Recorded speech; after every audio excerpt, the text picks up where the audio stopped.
बिस्मिल्लाहिर्रहमानिर्रहीम।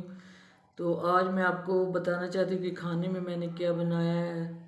तो ये देखिए, मैंने चिकन कोरमा खाने में बनाया है। बहुत ही मज़ेदार बना है और इसको मैं आपको प्लेट में निकाल के दिखाती हूँ। ये देखिए कितनी प्यारी इसकी लुक है।